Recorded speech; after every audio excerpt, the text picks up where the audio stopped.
the group that is about to change the world.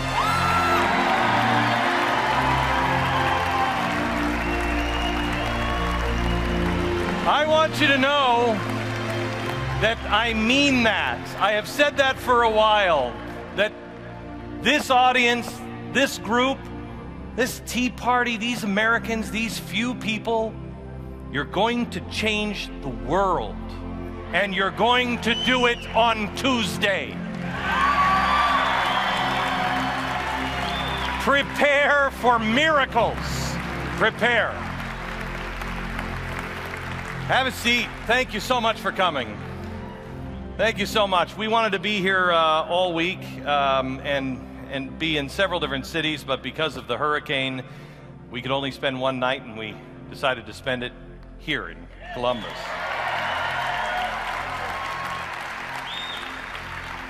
Thank you so much for coming and spending your Friday night. We really, my message to you is, don't give up, and you're not going to convince anybody if they don't get that Marxism is playing a role in America today. If they don't get it yet, they're never going to. We just have to share with our neighbors and our friends really, truly who we really are. They've said all kinds of awful things about Tea Party people and 9/12 people and me and you and everybody, and none of it's true. And that's okay. They're going to say whatever they want. Let your actions, let your heart lead, and you will change the world. You'll change people's minds by changing their hearts, and we will be able to restore the country. And it really, I'm telling you, I know it feels overwhelming at times, but it's really not. This is a letter that was written at 2 o'clock in the morning to General George Washington. It's from Stony Point, 2 a.m., from General Anthony Wayne. This is a letter that was written on the battlefield. General Wayne had just been shot in the head, but he took the time before he put the bandages on to write a letter to the Washington. And he said, that's when men were men. I'm fine, I just got a bullet in the head. What? He said, Dear General, the forts and the garrison with Colonel Johnstone are ours. Your officers and men behaved like men who are determined to be free. That's what we have to be.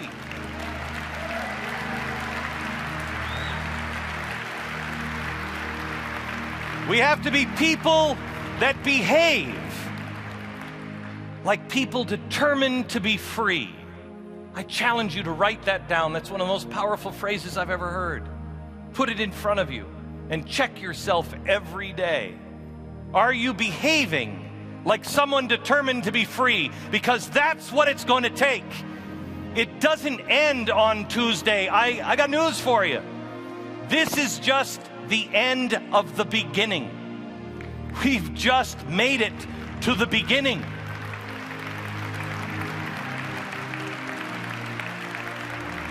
People keep saying that this election is a choice, and it is. It's a huge choice of the kind of America that we want to have. What kind of America do you choose? Because there are two visions that are competing now. A choice between two futures. That's what people tell us, and they are absolutely right. We are not, though, just choosing for ourselves. We are choosing for every American who chooses to follow us. Because in the end, what we choose to do is the America that we'll be left with, the America that we will pass on to our children, the America that they will inherit. We all inherited this country. We all inherited these freedoms. Very few actually fought for our freedom. You have to go back to the Second World War. People have stood guard for freedom. But now it's our turn. Every single generation has to make this choice. And right now, the entire world, make no mistake, is watching you. In particular, you here in Ohio.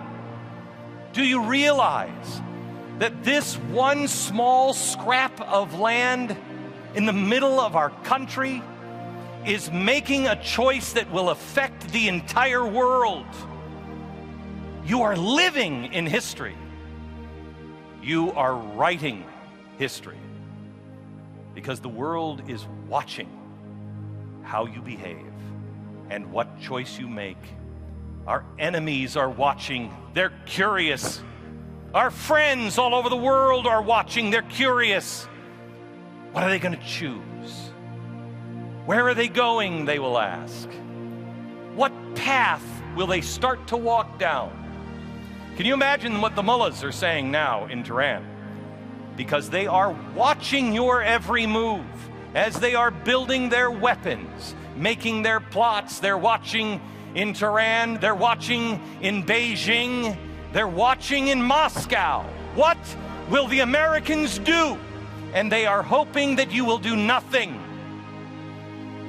Because when Americans act, they lead the world. Meanwhile, they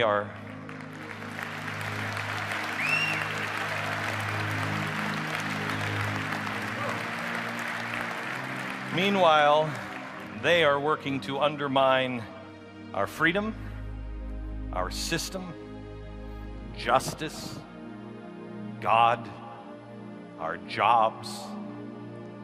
They must be wondering, do the Americans even understand the world anymore?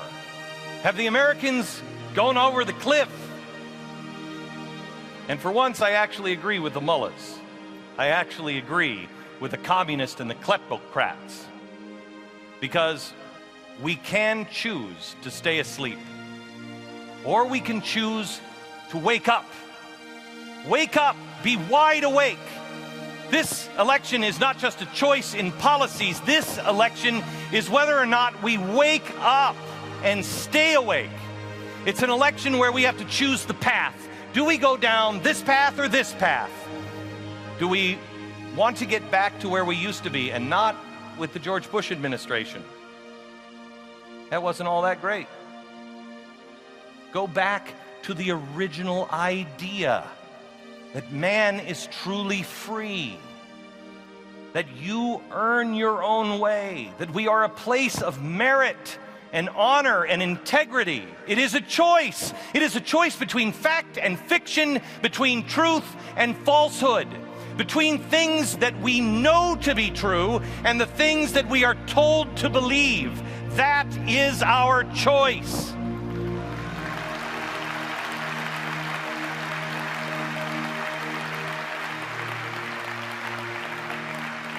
Do you know how blessed we are? Do you know how much trouble we have? But do you know how blessed we are that we can still make that choice? What a blessing.